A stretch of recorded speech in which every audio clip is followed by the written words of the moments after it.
Madame, Monsieur, bonsoir. Bienvenue dans ce journal. Voici ce qui domine l'actualité ce soir. C'est une question qui touche de nombreuses personnes dans le monde. Des solutions envisagées contre l'infertilité en Côte d'Ivoire. L'hôpital mère-enfant Dominique Ouattara de Bingerville est le cadre de réflexion des praticiens et experts. Ils entendent trouver les moyens de prévention et de traitement de cette pathologie. D'autres réflexions se tiennent en Angola, 11e colloque international du Forum des inspections générales d'État d'Afrique et institutions assimilées. Les inspecteurs vont se pencher sur la lutte contre la corruption et le blanchiment. Un rendez-vous pour évoquer des pistes afin de mieux chercher et sanctionner les auteurs. Le ministre de l'Intérieur et de la Sécurité en cité universitaire après l'opération de libération des chambres. Bagando Diomandé s'imprègne de la situation. Cité Rouge, Mermoz, Université de Cocody, Cité universitaire d'Abobo, une tournée, des rencontres avec les étudiants sur les nouvelles dispositions de vie en cité. L'armée israélienne a mené ce samedi une série de bombardements contre des sites militaires en Iran, rendu si le ton en affirmant qu'il avait le droit de se défendre. La population craint maintenant un engrenage entre les deux pays. Il fallait le faire, pourrait-on dire, un mécanisme de mesure et de suivi des performances de nos artistes. Ils enchaînent les titres qui très vite deviennent des tubes, battent des records de vues et de téléchargements. Alors depuis 4 ans, le disque d'or ivoirien existe et des artistes ont déjà reçu cette distinction. On en parle dans la page culture avec notre invité Yandré Kwasi-Ange, que vous connaissez bien. Angelo Kabila, bonsoir. Bonsoir. Président de l'APRODEMC, l'association des producteurs et éditeurs de musique de Côte d'Ivoire. Déjà des condoléances à la grande famille des artistes qui pleurent. Valérie de Espoir 2000. Merci beaucoup. Oui, et on se retrouve tout de suite pour parler des critères surtout de ce disque d'or pour les artistes ivoiriens. Merci Angelo Kabila. Selon les chiffres de l'OMS, 18% de la population mondiale est atteinte d'infertilité. En Côte d'Ivoire, le phénomène gagne du terrain en raison de plusieurs facteurs. L'hôpital mère-enfant Dominique Ouattara de Bingerville veut donc trouver des solutions. Ce centre d'excellence initie la journée de la fertilité. Mahama Traoré, Lamine Dramé. L'infertilité se définit comme l'absence de grossesse chez un couple en âge de procréer après 12 mois de rapports sexuels réguliers. Selon les données de l'OMS, Organisation mondiale de la santé, 48 millions de couples sont touchés par cette maladie, causée principalement par la pollution de l'environnement, mais aussi par des motifs d'ordre sociétal. L'infertilité d'ordre sociétal, c'est on attend pour faire des enfants, alors que l'horloge biologique n'attend pas. Donc, il faut faire les enfants dès que possible parce que la fertilité baisse chez la femme autour de 35 ans, à partir de 35 ans, et s'accélère après 37 ans.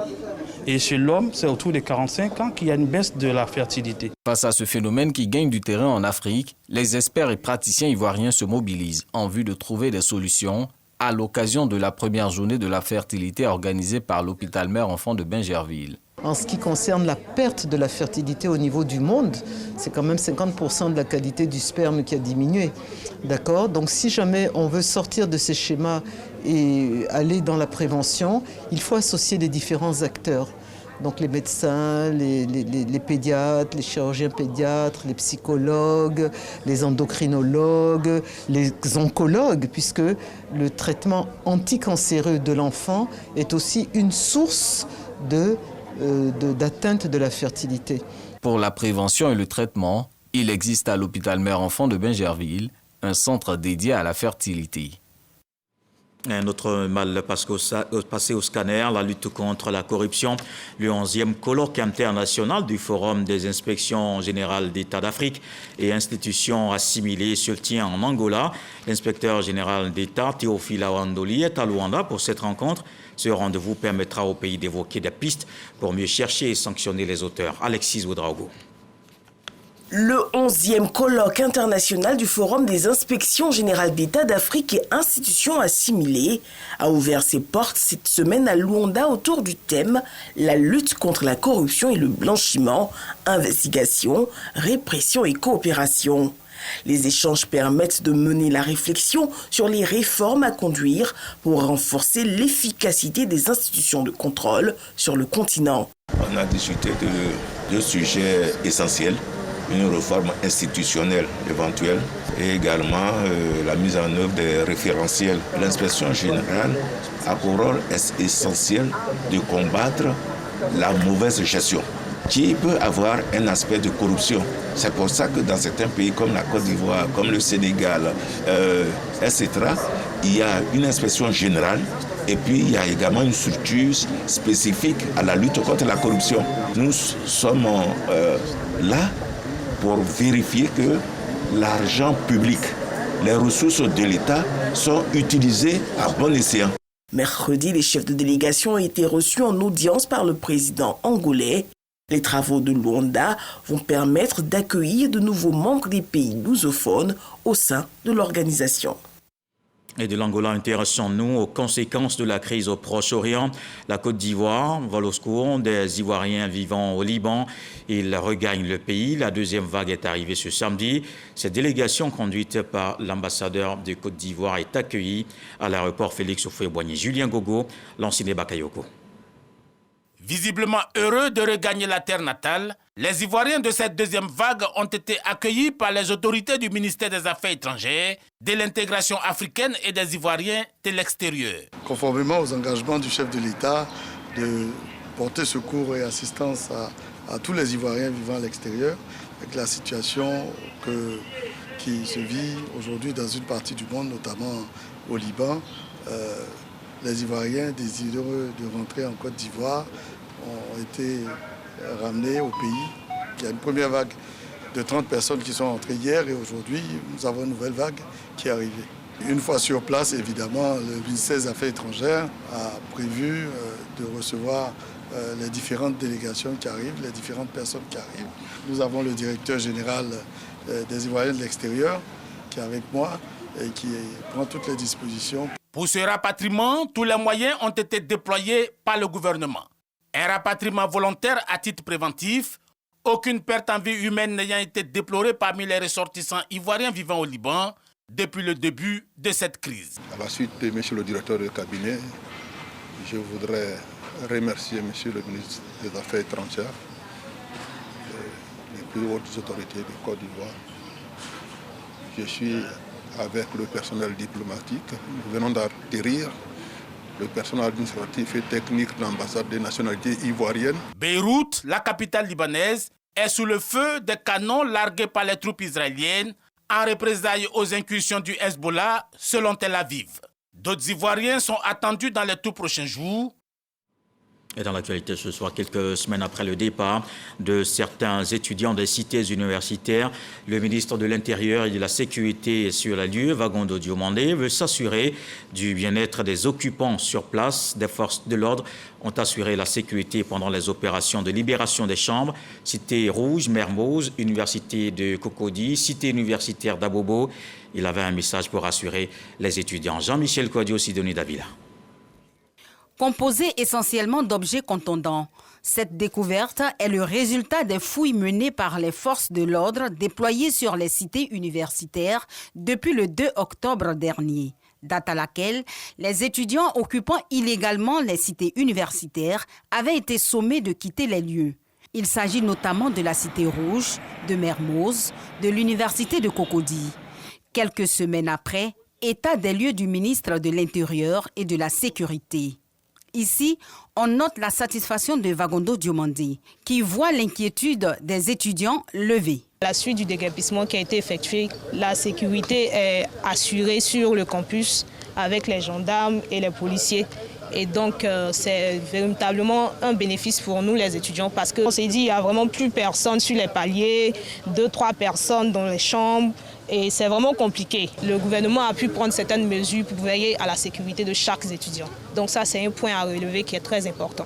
Je suis heureux de constater que tout le monde travaille dans une ambiance de paix et de sécurité, mais surtout la satisfaction que j'ai notée auprès de tous les usagers, tant les étudiants que le personnel d'encadrement de façon globale, passant par les professeurs, les responsables des cités. Cap mis sur la cité universitaire d'Abobo, où l'on remarque également une accalmie.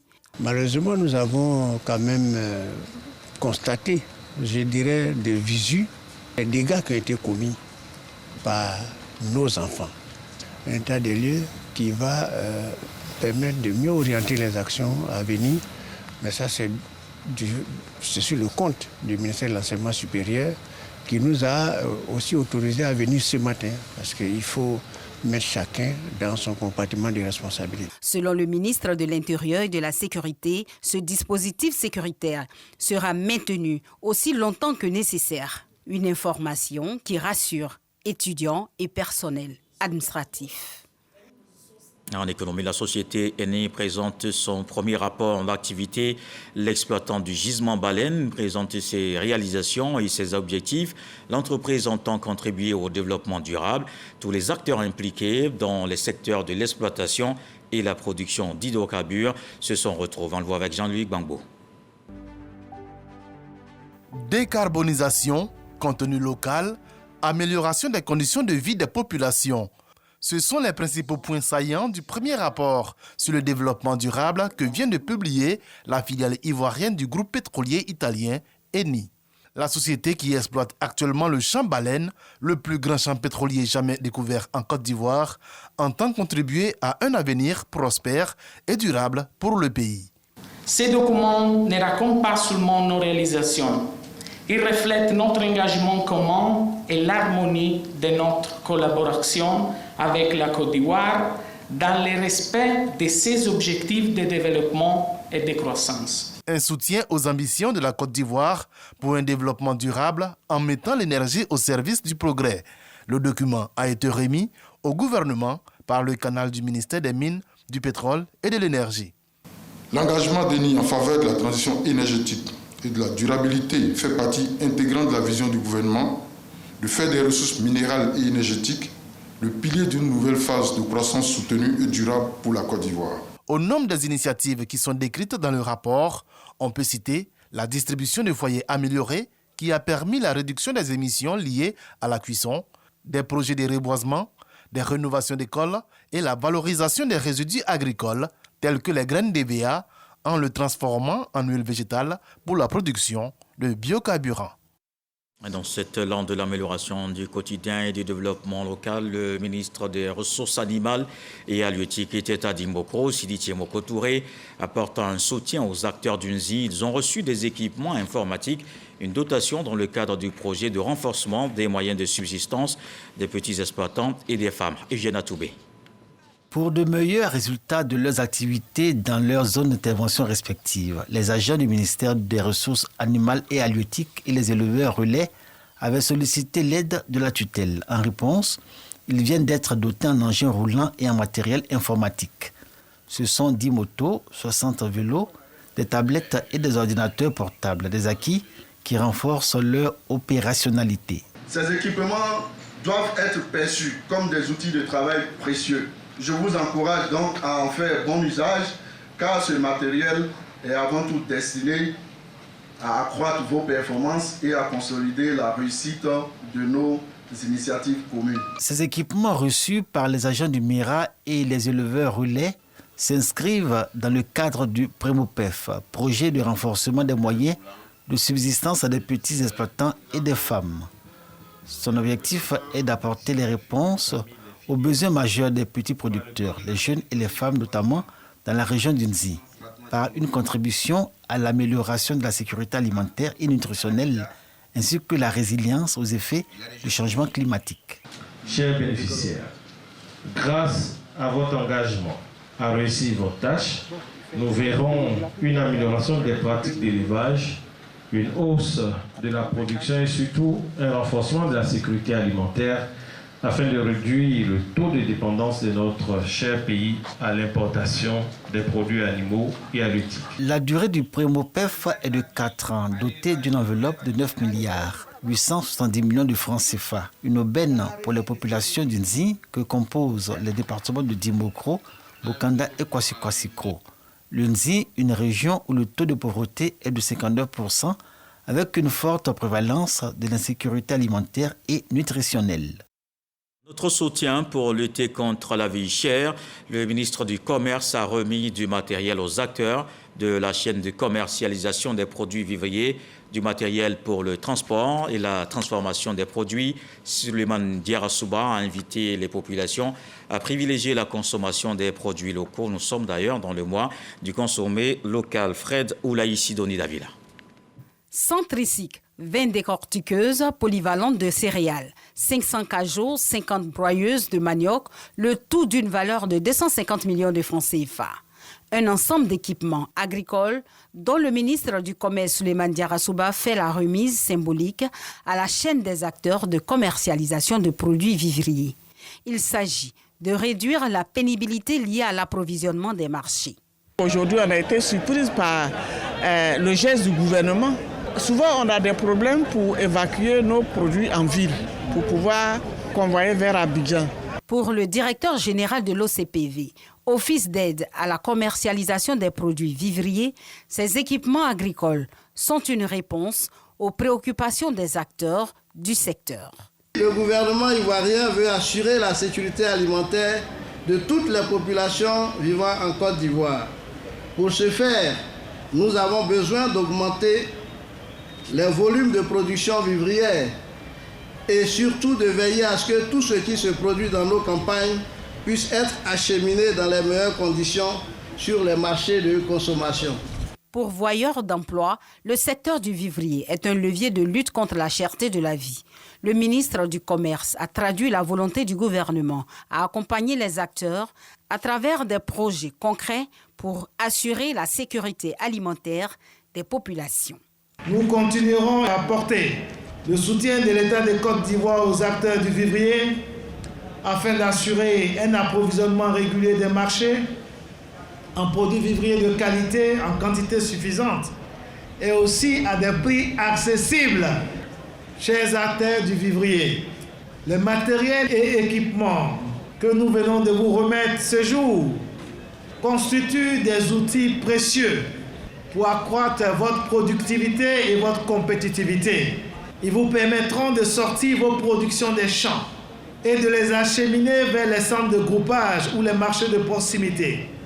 En perspective, le gouvernement, à travers l'OCPV, prévoit la construction de marchés de gros dans les chefs-lieux de district, la construction de 155 marchés de proximité et la création d'une flotte automobile pour le transport des produits vers les marchés. Mois du consommé local, mais aussi Octobre Rose pour la lutte contre le cancer du sein. Nasseneba Touré, maire d'Odiéné, a initié une campagne de dépistage du cancer du sein, du col de l'utérus et du diabète. Il s'est également tenu une séance de fitness et un match de football, le sport contribuant à la bonne santé des populations. Khalid Diomandé. Le cancer du sein a déjà sévi en cette année 2024 à Odiéné, emportant 2 femmes. Pour éviter un autre désastre, le conseil municipal, dirigé par Nasseneba Touré, offre des séances gratuites de dépistage du cancer du sein, du col de l'utérus, du diabète et de l'hypertension artérielle à environ 4000 femmes. Il faut faire le dépistage pour savoir ce que tu as dans le corps. Et puis c'est des trucs à Abidjan, c'est de l'argent. Mais on a eu ça gratuitement. On remercie Madame le maire. Il faut se faire dépister pour éviter d'être surprise par le cancer. À ces séances de dépistage sont couplées des activités physiques. En collaboration avec le Marathon des femmes de Côte d'Ivoire, la mairie d'Odiéné organise une partie de fitness couronnée par un tournoi de football. Tout ceci pour aider les femmes à garder la pleine forme. Il y a eu du sport, il y a eu du dépistage et c'est cela la volonté du chef de l'État, son Excellence M. Alassane Ouattara, qui veut que la Côte d'Ivoire soit une Côte d'Ivoire solidaire pour qu'elle puisse se développer, garder son dynamisme économique. Dans un esprit de solidarité, Nasseneba Touré gratifie les femmes de présent et d'appui financier en vue de leur permettre de réaliser des activités génératrices de revenus. Ces dernières ont également eu droit à un concert avec la participation de Debordoli Konfa. L'actualité est également marquée ce soir par la révision de la liste électorale. L'enrôlement, première étape, a démarré depuis samedi dernier. Une semaine après, le président de la commission électorale indépendante s'est rendu sur le terrain. Ibrahim Koulibaly-Cuibière a visité les communes d'Abobo, de Treichville en passant par Cocody. La CEI est satisfaite déjà du bon déroulement de l'opération. On fait le tour avec Sidonie Davila. Abobo. Au groupe scolaire Anador, l'affluence est encore timide aux alentours de 9h lorsque notre équipe arrive sur place. Les gens viennent un peu, il n'y a pas trop d'affluence, mais ça va. On m'a bien reçu, faire la photo et puis je me suis fait inscrire. Tranquille, c'est bon. Parmi les visiteurs, Ibrahim Akone est venu vérifier sa présence sur la liste électorale. Elle vient de vérifier tout à l'heure, elle m'a dit qu'il n'y a pas de problème. Peu après son passage, de jeunes abobolais commencent à affluer pour s'inscrire. C'est ici, au groupe scolaire Anador, que le président de la CEI, accompagné du vice-président Kone Sourou, entame sa visite de terrain vers 10h. Quelles sont les difficultés que vous avez? Les difficultés, d'accord. Et ça se passe bien. La délégation poursuit sa tournée au groupe scolaire Wantui d'Abobo, où l'affluence reste faible. Donc quand les acquérants viennent, ils nous disent qu'ils n'ont pas de la nouvelle pièce d'identité. Oui. On les demande s'ils ont les récépissés ou le certificat de nationalité. On peut les enrôler avec. Le cortège se dirige ensuite à Cocody. Au lycée Sainte-Marie, la fréquentation des bureaux d'enrôlement reste faible. Parmi les personnes présentes, on remarque une dame d'un certain âge, très patiente. J'étais venu, mais je n'avais pas ma carte. Nous, on oublie vite. Donc je me suis retourné aller prendre ma carte pour revenir. Je suis venu vérifier si mon nom est sur la liste. Parce que c'est ici que je vote d'habitude. Mais il faut que je sois sûr que je peux voter encore cette fois-ci. Collège moderne autoroute à Treichville. Dernière étape de cette tournée. Ici, la mobilisation est plus importante que dans les centres précédents. Pour ce qui est de l'affluence, elle est moyenne. Mais généralement, selon ce que nos agents enrôleurs nous ont indiqué, c'est que les pétitionnaires ou les requérants viennent très souvent dans l'après-midi, et puis les dimanches, après le culte. Donc nous osons penser que l'affluence va monter, mais on ne peut pas se plaindre parce qu'il y a quand même du monde. Ne découragez pas les citoyens, venez vous inscrire. Il ne s'agit pas pour le moment de chercher qui on va voter. On cherche à d'abord avoir la qualité d'électeur pour voter qui on va voter.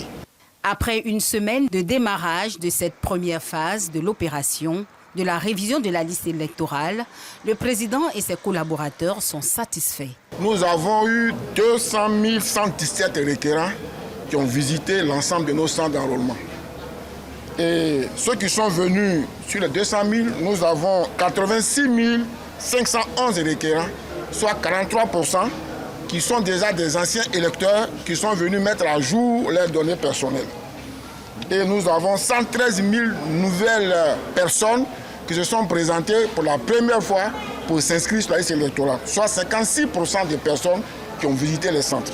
L'enrôlement continue jusqu'au 10 novembre prochain. Les centres sont ouverts du mardi au dimanche de 8h à 17h. Une opération qui se déroule dans toutes les localités. Mariatou Kone, maire de Boundiali et coordonnatrice adjointe du RHDP dans la région de la Bagoué s'implique. Elle appelle à une forte mobilisation avec plus de 35 000 nouveaux électeurs potentiels, dont 15 000 primo-votants. Elle a exhorté les responsables locaux de son parti à s'engager pleinement. Ami Sissoko. Dans le cadre du processus de révision de la liste électorale, la ministre-maire de la commune de Boundiali, Mariatou Kone, coordonnatrice adjointe du RHDP de la Bagoué, a appelé à une mobilisation massive des responsables locaux de son parti en insistant sur l'importance d'une large adhésion. Lors d'une rencontre à la maison du rassemblement siège régional du RHDP à Boundiali, elle a rappelé le potentiel électoral de sa commune qui est de 35 313 nouveaux électeurs, dont un peu plus de 15 000 primo-votants, ceux qui votent pour la première fois. On nous a assigné 6 986, nous avons 15 000, rien que l'inscription des 15 000 nouveaux majeurs, nous allons dépasser largement. Donc, le potentiel de 35 313, nous pouvons le faire. Et je compte sur chacun et chacune. Dans son discours, la coordonnatrice adjointe du RHDP de la Bagoué a exhorté les responsables locaux du RHDP à s'engager pleinement, les incitant à parcourir chaque village et quartier pour garantir que tous les citoyens éligibles soient inscrits sur la liste électorale. Et pour réussir la mission, elle leur a offert du matériel informatique. C'est la seule inscription sur la liste électorale qui vous confère la qualité d'électeur et donc la qualité d'invité à la joute électorale. Vous comprenez donc aisément avec nous l'intérêt et l'enjeu que revêt cette opération de révision de la liste électorale. Sans perdre de temps, après cette rencontre, la maire Maria Toukone a visité les villages de Ganaoni et Kébi. Sur place, elle a encouragé les populations rurales à s'inscrire massivement, utilisant à la fois le malinké et le sénoufo pour mieux faire passer son message. Alors, dans une autre localité, plus de 300 centres d'enrôlement dans la région de l'Agné-Bidiassa. La commission centrale de la CEI suit le processus dans cette zone. La vice-présidente Salimata Porqué était à Agboville. Une visite pour voir le déroulement de l'opération. Mahama Traoré. EPP Dioula de d'Agboville compte parmi les centres d'enrôlement pour l'opération de révision de la liste électorale débutée le 19 octobre dernier. Les agents enrôleurs reçoivent la visite de la vice-présidente de la CEI, Commission électorale indépendante. Accompagnée pour l'occasion d'élus locaux et du préfet de région de l'Agné-Bidiassa, Salimata Porqué est venue s'enquérir de l'effectivité du démarrage de l'opération. L'Agné-Bidiassa compte 334 centres d'enrôlement. Afin de booster la timide affluence constatée ce premier jour, le conseil régional de l'Agné-Bidiassa continue de sensibiliser les populations. Depuis des mois, nous sillonnons les villages. Nous contribuons également à établir des pièces pour les personnes qui n'ont pas de pièces. Je voudrais vraiment féliciter la CEI qui fait un excellent travail et nous devons donc tous contribuer donc à ce que ce travail crédibilise les élections prochaines et apporte la paix à notre pays. La question de la réussite de l'opération d'actualisation du fichier électoral était également au cœur de cette réunion stratégique des instances locales du RHDP. Un mot de développement local dans l'est du pays à Bondoukou. Les fils et cadres de Gbaki ont décidé de travailler ensemble pour le développement de la sous-préfecture. Réunis au sein d'une mutuelle, ils ont profité de la célébration de leur 12e chef du village pour saluer les actions du président de la République dans leur localité. Devi Soyo.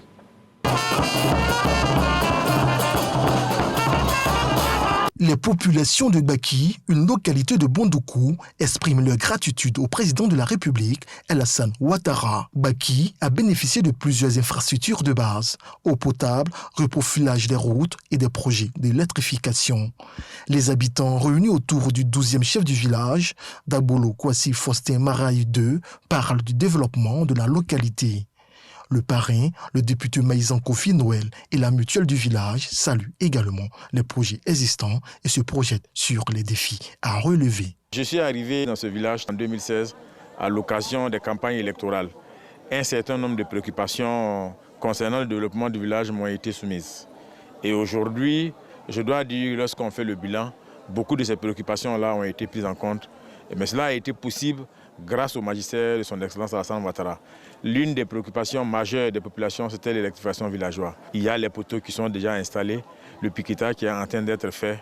Je me suis donc engagé avec la mutuelle et l'ensemble des populations à faire en sorte que cette entreprise à qui l'État a confié les travaux puisse faire en sorte que jusqu'à la fin de l'année, nous puissions avoir l'électrification dans ce village. Le président de la mutuelle, Kwasi Boitinet, s'inscrit dans cette dynamique de développement. Il entend s'investir davantage à résoudre les difficultés des populations de Gbaki, notamment l'emploi des jeunes du village. Dans le reste de l'actualité, l'armée israélienne a mené ce samedi une série de bombardements contre des sites militaires en Iran. C'est en réponse à l'attaque du 1er octobre lancée par Téhéran à l'aide de 200 missiles balistiques. L'Iran a durci le ton en affirmant qu'il avait le droit de répondre à l'agression israélienne. Ce communiqué du ministère iranien des Affaires étrangères a été publié dans la matinée, signe du soulagement. Le rial iranien s'est renforcé face au dollar, alors qu'il s'était affaibli ces 2 dernières semaines. Mais la population craint maintenant un engrenage entre les deux pays. Voici maintenant la page consacrée à la culture.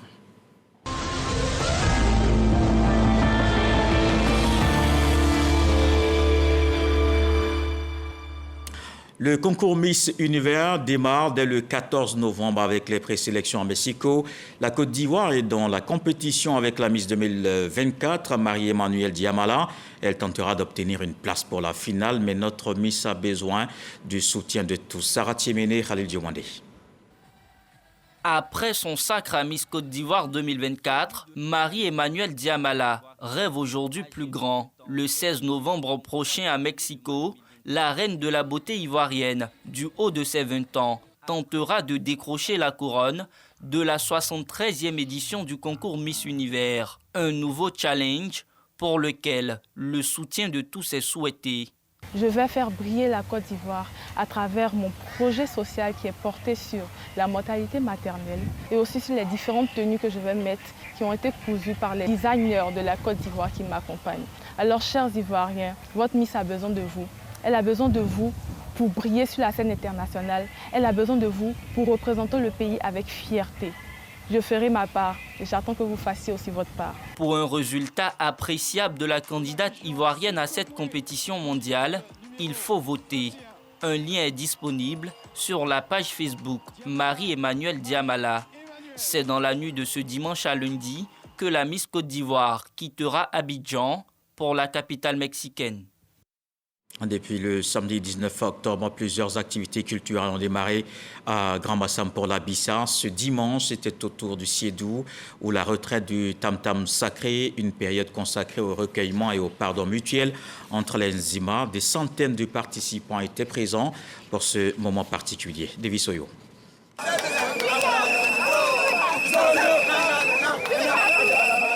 Ambiance électrique ce dimanche 20 décembre à Grand-Bassam, siège du royaume des Nzima Kotoko de Côte d'Ivoire.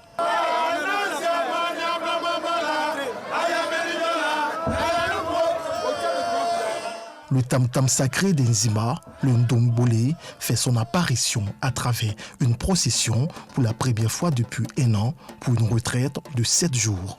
Nous sommes dans le Siedou ou encore la retraite de Ndombole. Il marque le début de la semaine silencieuse. C'est silencieuse parce qu'il y a des interdits qui sont liés au début de la Bissa. Vous verrez qu'il n'y aura plus de musique dans le village Nzema. Il n'y aura plus donc de funérailles en pays Nzema. Il y a tout un ensemble d'interdits qui font de la sacralité de la Bissa. Tout commence en cette fin d'après-midi au domicile de l'un des Mvavile, famille dépositaire de l'Abissa. Pour respecter la coutume, les envoyés du roi issus des autres familles sont en pourparlers. Objectif, obtenir leur accord pour sortir le tam-tam sacré. L'accord obtenu, l'on passe au rituel avant les premières sonorités de l'Ndombole. Joie des habitués, curiosité des visiteurs et c'est parti pour l'Abissa 2024 avec le Siedou.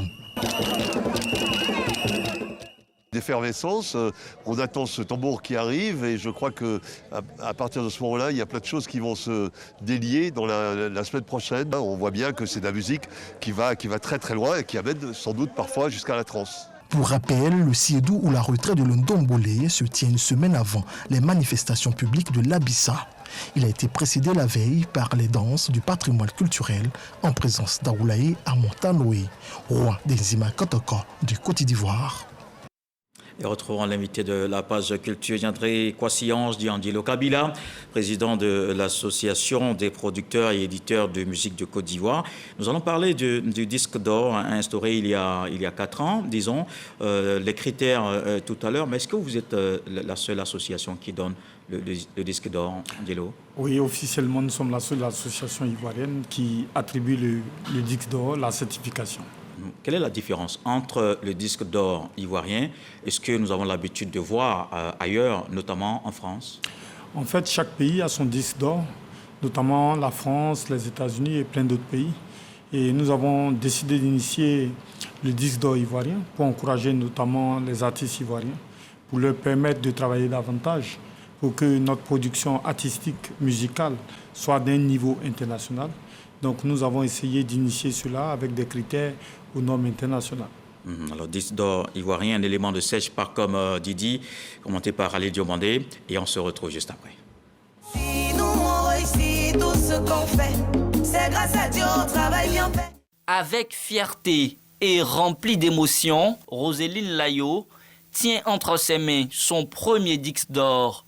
Cette distinction musicale est le couronnement d'un travail acharné et le fruit de son album, baptisé Élu de Dieu, qui a connu un succès remarquable avec plus de 10 000 CD vendus et un cumul de plus de 25 millions de streaming. Tant qu'on fait pour Dieu, tant qu'on plaît à Dieu, vous pouvez ouvrir vos yeux de malheur. C'est pourquoi je dis plus haut, c'est une grande joie, une satisfaction pour mon équipe et moi. On ne peut que rendre grâce à Dieu, on ne peut que dire merci à Dieu, dire merci à toutes ces personnes-là qui ont streamé. Cette remise de prix est possible grâce à l'APRODEMSI, l'association des producteurs et éditeurs de musique de Côte d'Ivoire. Roséline Layo est à ce jour la 3e artiste à remporter ce prix après Yabongolova et Didi B. Alors justement, ces 3 premiers artistes qui ont déjà ce disque d'or ivoirien, ça nous permet de parler des critères. Qu'est-ce qui a milité en leur faveur, Angelo? En fait, aujourd'hui, il faut dire que la musique est dématérialisée. Donc, à travers les streamings, les téléchargements et autres, les artistes arrivent à vendre leurs albums. Et compte tenu du fait qu'ici, le taux de bancarisation n'est pas aussi élevé qu'en France, nous avons estimé qu'il fallait ramener le nombre d'albums vendus, que ce soit en streaming ou en physique, à 10 000. Et donc, pour être disque d'or en Côte d'Ivoire, il faut pouvoir vendre physiquement ou en streaming 8 millions, parce qu'en France, c'est 15 millions. Et en Côte d'Ivoire, c'est 8 millions. On aura le temps, au fur et à mesure, de revoir ces critères. Mais pour l'instant, c'est 8 millions. Et ces 3 premiers artistes ont rempli les conditions. Nous avons eu le temps de la vérification et nous les avons certifiés disques d'or ivoiriens. Donc, ils méritent amplement ce prix. Oui. Mais il y a aussi d'autres artistes dont on a vu les streams qui atteignent vraiment les 40 millions. Et on a d'ailleurs le phénomène débordé son Djeneba Diaba qui cumule, il a plus de 3 millions maintenant. Est-ce que finalement, ce n'est pas à vous aussi de regarder les artistes de près? Il faut faire la nuance. En ce qui concerne, par exemple, le titre Djeneba Diaba de Bordeaux, que je tiens à féliciter au passage, c'est des vues. En Côte d'Ivoire, YouTube et plein d'autres, Facebook, tout ça, pour l'instant, ne payent pas. Ce n'est pas des vues qu'on paye. Donc, ce n'est pas comptabilisé dans vos critères? Malheureusement, ce n'est pas encore comptabilisé. Donc, ce n'est pas des ventes d'albums en tant que telles. Mais les ventes d'albums en tant que telles, c'est ce que l'APRODEMSI prend en compte pour certifier un artiste disque d'or quand il atteint le niveau requis. Mais il y a des artistes qui ont rempli tous ces critères. On le sait puisqu'on a eu quand même l'occasion de regarder les choses de près. Yodé et Siro, pourquoi depuis? Mais bien sûr, Yodé et Siro nous ont fait récemment les demandes. Je pense que ça ne va pas tarder. Et ils sont amplement, pour ne pas dévoiler les choses, dans les critères, mais je ne suis pas le seul qui décide. La commission va se réunir et puis décidera si Yodé et Siro seront disques d'or. Mais je pense, à mon humble avis, qu'ils sont sur le chemin et bon, ça sera pour bientôt. Et en fait, c'est aux artistes de vous saisir. C'est ça. C'est à l'artiste ou à sa maison de disques de nous écrire et de nous dire qu'ils pensent de remplir les conditions du disque d'or. Donc maintenant, ils souhaitent être certifiés disques d'or. Nous faisons la vérification, la contre-expertise. Et si cela est avéré, nous leur attribuons le disque d'or. Est-ce que ce n'est pas plus simple pour vous-même de faire la première démarche, de vous auto-saisir des succès de ces artistes? Vous savez qu'il y a un bouillonnement, donc il y a forcément beaucoup de succès. Ça aurait été l'idéal. Mais compte tenu du fait que nous avons beaucoup d'artistes en Côte d'Ivoire, ce n'est pas évident. Ce n'est pas évident et nous devons suivre cela au jour le jour pour savoir qui est disque d'or. Le plus simple serait de se déclarer et nous ne faisons que la contre-expertise de sorte à ce que les chiffres soient vérifiés et puis nous certifions l'artiste. Donc c'est à l'artiste de se déclarer. Il y a plusieurs artistes en ce moment qui qui nous ont fait la demande. Nous sommes en train de faire les analyses. Bientôt, vous verrez encore des disques d'or ivoiriens. Et c'est une fierté pour la Côte d'Ivoire. Parce qu'il n'y a pas de raison que ces artistes qui abattent autant de travail pour la musique ivoirienne n'aient pas de reconnaissance en Côte d'Ivoire. Parce que la Côte d'Ivoire est quand même la plaque tournante de la musique ivoirienne. Et si nous n'arrivons pas à magnifier, à célébrer nos artistes, n'attendons pas que l'extérieur le fasse mieux que nous. C'est en ce sens que la Prodemsi a initié le disque d'or. Mais il faut dire que le disque d'or, il est honorifique et symbolique. Et bon, c'est vrai qu'il y a quelques individus qui accompagnent... Donc l'artiste qui gagne le disque d'or ne gagne pas l'argent? Non, il n'y a pas d'argent. Il est vrai qu'il y a des mécènes, des bonnes volontés, comme le ministre Touré Mamadou. Qui décide de vous accompagner dans le disque d'or? Il nous accompagne à sa manière. Yaya Meïté, APU, le ministre Touré Mamadou et notre ministre de tutelle. Et ça, c'est une bénédiction pour la Côte d'Ivoire. Madame Remak n'a jamais cessé d'apporter tout son soutien qu'elle peut à la culture ivoirienne. On ne termine pas, Andilo, sans parler de ce concert le 2 novembre qui finalement prend la coloration d'un hommage à Valérie de Espoir 2000 qui malheureusement nous quitte. C'est ça. C'est un concert dénommé Zouglou Légende. Nous célébrons les légendes du Zouglou. C'est une lucane que nous faisons à toute cette génération qui a su donner les lettres de noblesse aux Zouglou. Et en l'occurrence Yodé Siro, Espoir 2000, Soumbil, les garagistes, Petit Denis. Et comme invité spécial, le célébrissime groupe Magic System. Et c'est le 2 novembre du côté du palais, du parc d'exposition. Et nous invitons à venir nombreux. Ça sera une belle fête et un hommage, un grand hommage à Valérie qui nous a quittés récemment. Et bon, dont la dépouille est arrivée cette semaine. C'est ça. Ça sera une fête en son honneur. En attendant les obsèques. Merci Andilo Kabila, Nyandré Kwasi, président de l'Association des producteurs et éditeurs de musique de Côte d'Ivoire, l'invité de la page culture. Merci de nous avoir suivis. Ce journal est terminé. Retour de l'actualité, 23h. Ce soir, le sage nous apprend qu'on ne demande pas la charité avec un gros panier. Dieu le voulant, on se retrouve demain.